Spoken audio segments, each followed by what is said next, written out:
What is going on YouTube? I am Germ here. Today we're going to be doing a little guide and breakdown for Soraka top. This is an old pick that I had broken down previously on my channel, but then it had kind of got nerfed into the ground, nerfed into oblivion. It was kind of unplayable for a little while, but with the recent buffs to Soraka on patch 10.10, Soraka is back in the solo lanes. She can even be played AD carry. She's a very good support. Soraka is all over the place right now, and it's a pick that you guys should consider using to hopefully gain some LP of your own. Before we get in this video today, real quick, I just want to ask you guys, if you're not already subscribed, you could click that button really quick. It would be awesome. It helps me out a ton. And it helps you guys stay up to date on all my latest content, so it works out for both of us. We got plenty of videos coming up here in the very near future because we're in quarantine right now and it's summer. We got tons of free time, so be looking out for a ton of videos. Yeah, if you haven't clicked subscribe, do that real quick. With that being said, let's get right into today's video, which again is a breakdown of Soraka top. Right now, we are watching TSM Brokenblade playing Soraka top on his challenger account. This is like a low challenger, high grandmaster game. He is up against Psychopathic top, which is a high elo Nasus one trick. He has been a high elo Nasus one trick for a couple of years now, so he's a guy who knows what he's doing. It is a bad matchup for Nasus. It is a good matchup for Soraka because Soraka beats Nasus early. He's obviously able to outrange him, poke him down, and then Soraka scales really well, just as Nasus does. Obviously, Nasus is going to be a little bit better in the side lanes, but Soraka is going to be very, very strong. First, I want to take a look at the buffs in patch 10.10 that actually kind of brought Soraka back into the meta as a solo laner and stuff. The buffs were to her Q, Star Call. It got a 10 damage increase at pretty much every rank. At every rank for her Q, which that is going to be so good for her early laning phase. It allows her to poke people out, be so annoying.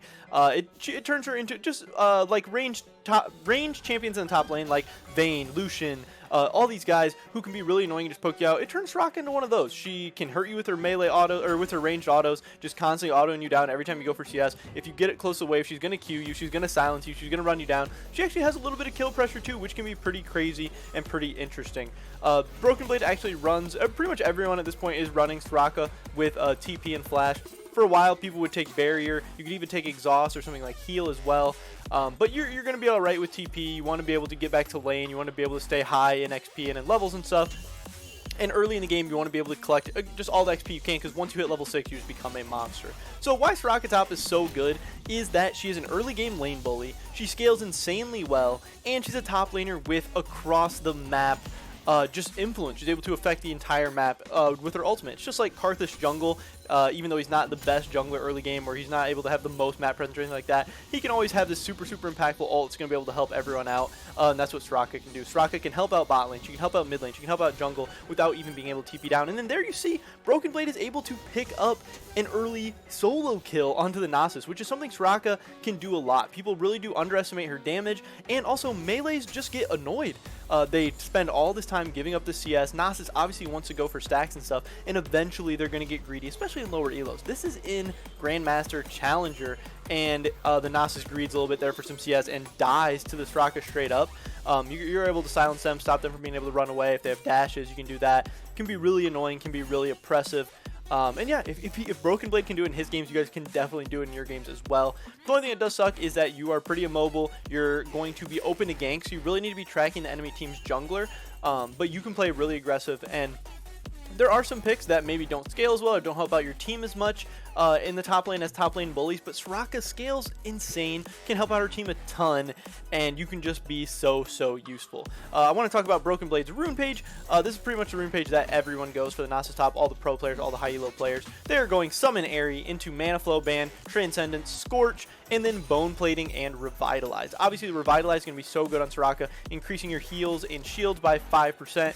And an increased 10% on targets below 40% health. That's going to be amazing for helping your team out, for helping yourself out. It's going to be so strong. Bone Plating helps you stay alive. Having Resolve secondary just helps you just be a little bit healthier, a little bit stronger in lane. And then obviously Sorcery Tree primary is going to be so good. Airy is going to help you poke people out, but it's also going to help you later in the game, adding shields and stuff to people. Mana Flow Ban so you can keep poking people out. Transcendent, CDR is going to be so important. You want to have your spells up, especially that ultimate ability. And then Scorch because you're trying to be an early game lane bully, so that's going to help you out with that as well. And pretty much all melee matchups you are going to be a nightmare for. You can beat so many different things. You have winning matchups into like Darius, Set, Renekton, so many different guys.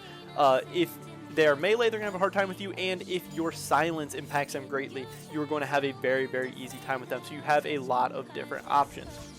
And everyone says, you know, top lane feels so non-influential, non-impactful and stuff like that right now.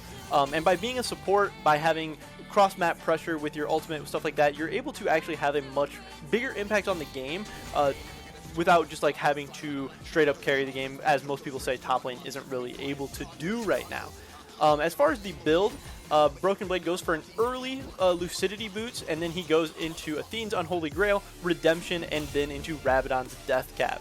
You want to be able to get those support items. They're so cheap, so gold efficient, so effective for Soraka. Athene's is going to be really, really good on her. Obviously, Redemption is going to be awesome. Lucidity, giving you that extra CDR, movement speed, all that stuff. And then Rabadon just to give you some extra AP, which is just going to increase your healing and your poke and everything even more and just make you so annoying. As far as the skill order, which can be a little awkward for solo lane Soraka, you're going to be putting a point in Q, then a point in E, then a second point in Q just to help you with extra harass and stuff, and then that's when he starts putting points in W at level 4. Then he's going to max Q, max W, and then finally max E last, because he's just using E when he needs it just to be able to silence people. Not so much for the damage, doesn't need to lower the cooldown or anything too much on that, so he's actually maxing E last, which I think is pretty interesting. Having that W can help you out. If your jungler comes in for ganks, helps you in 2v2s, but obviously once you get to like team fights and stuff, your W is going to be very, very impactful and probably much more useful than your E. Being able to use it like multiple times or heal people up much more in fights and stuff like that.